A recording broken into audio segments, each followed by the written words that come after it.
मेरा उन्वान है सफरनामा जापान चलो का हिंदी सफरनामे हर ज़बान में लिखे गए हैं। ये तो सिर्फ अदब है जो हमें बहुत सी मालूमात देती है और मुसरत से बड़ी बसीरत तक का सफर तय कराती है। सफरनामों से कार्य को दूसरे कौमों की जोग्राफियाई, सियासी, तहजीबी और मजहबी मालूमात हासिल होती है। इन सब मालूमात से इंसान का तजुर्बा वसी होता है। सफर के दौरान सफरनामा निगार मुख्तलिफ जानदार और बेजान सैर पर अपनी निगाह डालता है, गहरी नजरों से देखता है, उसको अपने एहसासात और जज्बात के अदबी लफ्जों का जामा पहनाकर सफरनामा तहकीक करता है। सफरनामा निगार की सफरनामा की बहुत सी किस्में होती हैं, जैसे इल्मी सफरनामे, सियासी सफरनामे, तहजीबी सफरनामे, दास्तानिया, फर्जी सफरनामे। मुस्तफा हुसैन का सफरनामा जापान चलो एक तहजीबी सफरनामा है।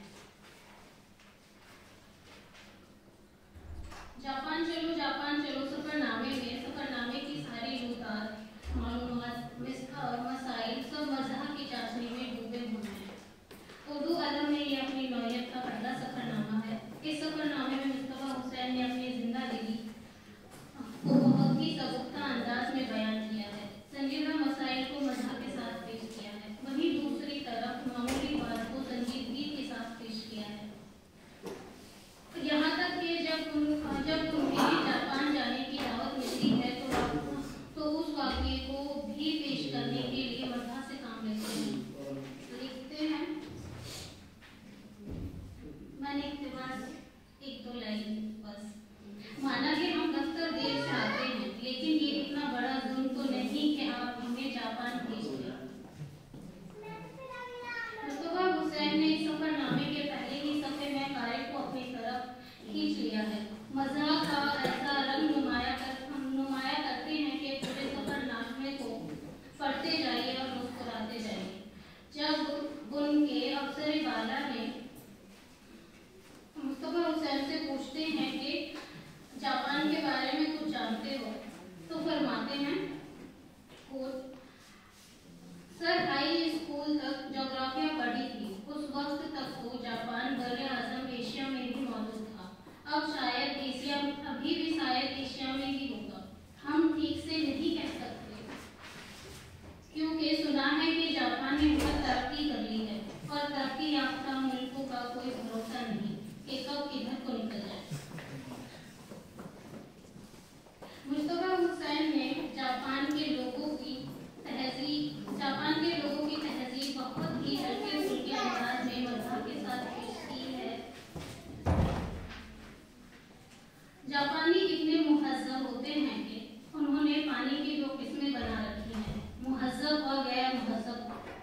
जापानी लोग पानी का गैर मुहज़्ज़ब नाम लेना मुनासिब नहीं समझते, तहजीब के साथ मुहज़्ज़ब नाम लेना अच्छा मानते हैं। मुस्तफा हुसैन लिखते हैं,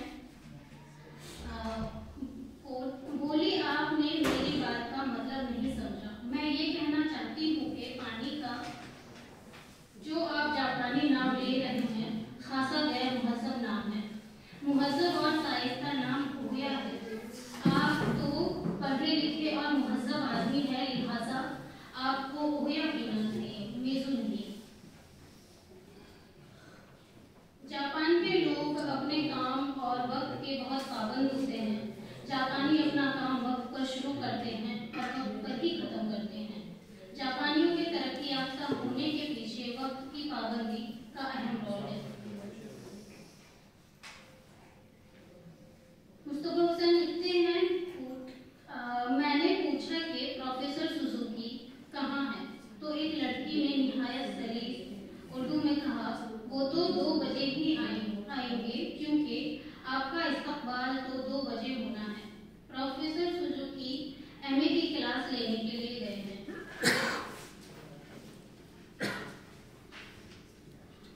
जोग्राफी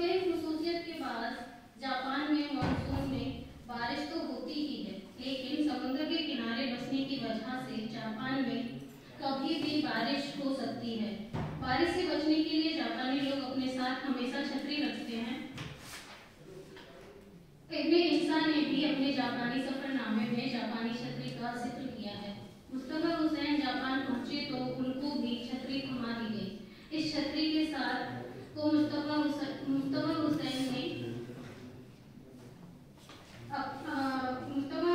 ने ऐसे अफसानवी अंदाज में बयान किया है कि अगर अलग से यूनेस्को की छतरी उन्वान देकर शाये किया जाए तो अफसाना मालूम होगा। छतरी को उन्होंने किरदार के तौर पर पेश किया है। ये छतरी 35 दिनों तक उनके साथी बनकर रही। जब तक वो जापान में रही, आदत ना होने के बाद छूट जाती तो वापस लौटकर उस छतरी को लेने जाते। जिस तरह अनजान मुल्क में कोई साथी बिछड़ जाए, उसके बगैर मिले सफर शुरू ना हो। लिखते हैं, वो हमें टोक्यो में दूसरे दिन मिली और हमने उसी दिन अपनी बीवी को खत लिखा। हमें आज मिली है, देखने में कुछ खास नहीं मगर फिर भी अच्छी है। आप हमें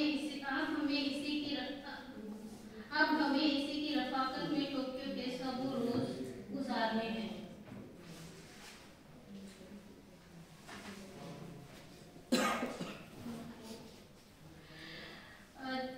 जापान की टेक्नोलॉजी से पूरी दुनिया वाकिफ है। बुलेट ट्रेन सबसे तेज चलने वाली ट्रेन है। मुस्तफा हुसैन जब इस ट्रेन में बैठे तो उन्होंने अपने अहले वतन को इस बुलेट ट्रेन में बैठने के लिए मना कर दिया और जापान की बुलेट ट्रेन को हिंदुस्तान की ट्रेन से बदतर बताया।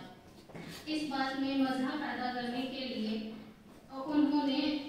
उन्होंने जितनी भी सहूलियत बुलेट ट्रेन में मौजूद थी उन सबको खराबी की शक्ल में पेश किया है और हिंदुस्तान की ट्रेन में जितनी भी खराबियां हैं उन सबको खूबी के तौर पर पेश किया है।